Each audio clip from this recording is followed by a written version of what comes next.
mahigkit daw. Normal lang bala. Okay.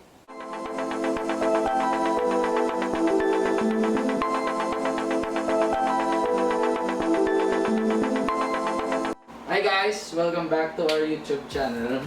So today, we're gonna make my very own version of a meatball sub. Simpler one and cheap one that you guys can prepare by yourselves for your family.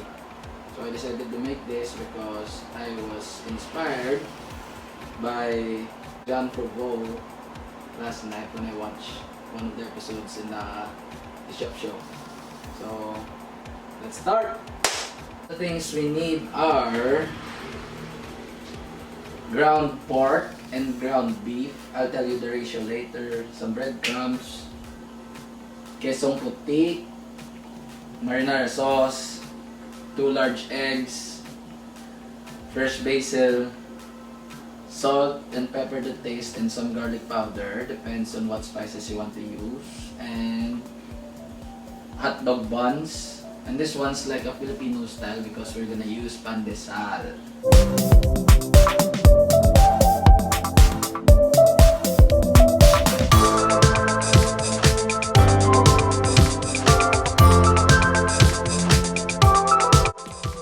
The ratio that I used in this recipe is 70% ground beef and 30% ground pork. The first thing that we're going to add are the 2 large eggs. Why are we using eggs? The eggs will act as a binder for all the ingredients used in this mixture, and it will also make our meatballs spongy and dense when cooked.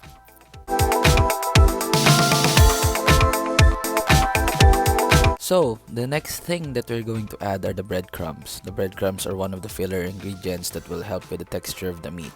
It prevents the meatball from becoming dry as it absorbs the juices from the meat while it cooks. After adding the breadcrumbs, add your prepared spices. I only use 3 for this recipe. Salt, pepper, and garlic powder because I want to enhance the natural flavors of the meat. But you can also add some chili powder, onion powder, paprika, or any kind of spice to your liking.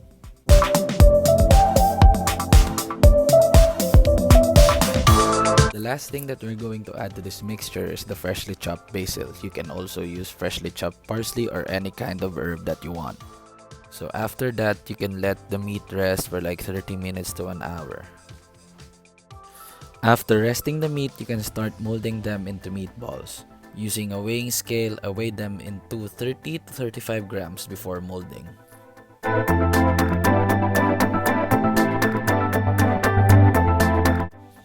After molding them, make sure you spread them across your sheet pan.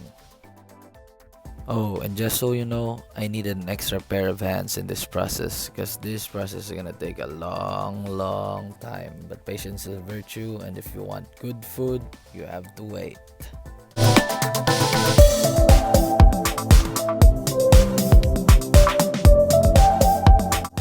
So guys, after rolling your meatballs into like 30 grams portions, you have to preheat your oven into 450 degrees Fahrenheit or 232 degrees Celsius. So probably 250 because we're Filipinos, we use Celsius. So after preheating the oven, you can now put the meatballs inside. Cook it for like 5 to 10 minutes so that it's not cooked all the way through. So guys, after putting the meatballs in the oven, we're gonna cut the bread in half, but not thoroughly through, so that you can keep it intact or in the same shape.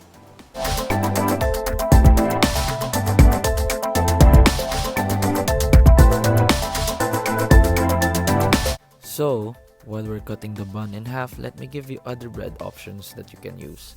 You can also use hoagie rolls, French baguette, or any kind of bread that has a resemblance into a shape of a submarine. So you guys are probably wondering why am I using pandesal. I wanted to try adding our own Filipino culture into this dish since submarine sandwiches are a mix of Italian and American culture.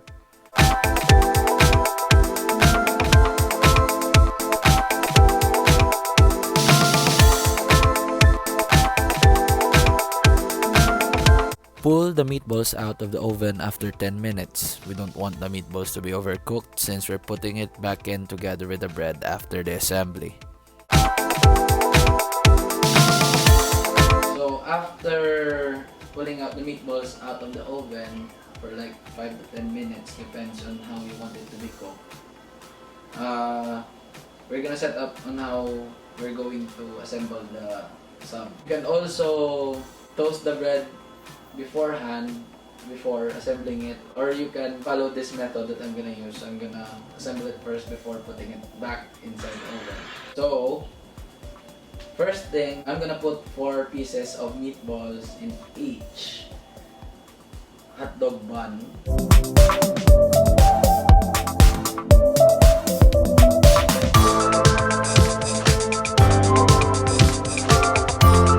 And then I'm gonna put droplets, just droplets na tablespoons of marinara sauce.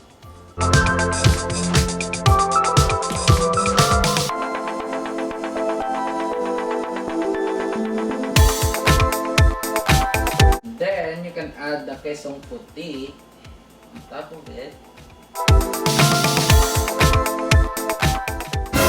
And then you can add a little bit of Parmesan powder if you want, because we have this on hand right now, so we're gonna add it.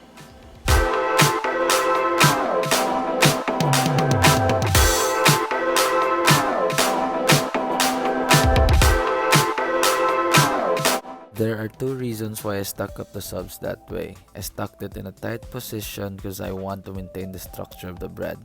And the second is I don't want the meatballs and the toppings to fall off while cooking.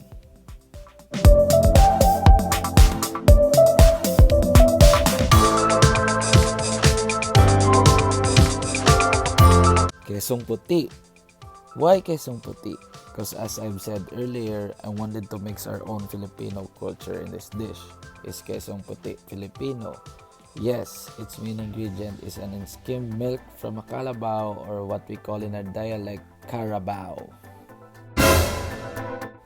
Parmesan. Well, yep, I fucked it up in that part, but yes, you can add Parmesan. If you want it to taste better, use legit Parmesan.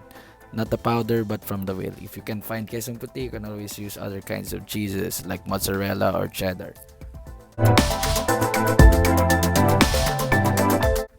As of the Pandesal, the build-up is pretty much the same as of the sub.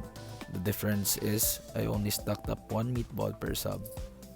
Put it back in the oven and cook it for another 5 to 10 minutes, or depending on what doneness you want for the meat and the bread. But basically, once the cheese melts, you're good to go.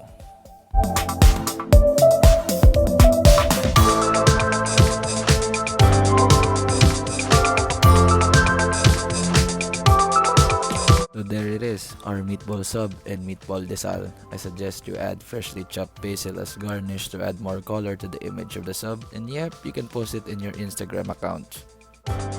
So guys, this is our finished product. You can add fresh basil on top if you want, or before putting it inside the oven. I hope you guys learned something today, and I hope you can like, subscribe, and hit the notification bell in my channel. And then I hope you would also share this so that other people would learn on how to cook this one, this meatball sub and this meatball desal in a simpler way, or you could help them. Bye. Oh, and you could please comment down below if you have any suggestions or whatever. Support local.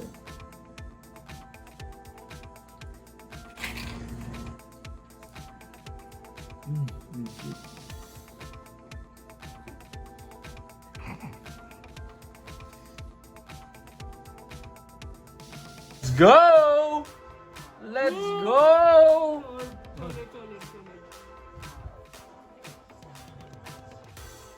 Kana may turn.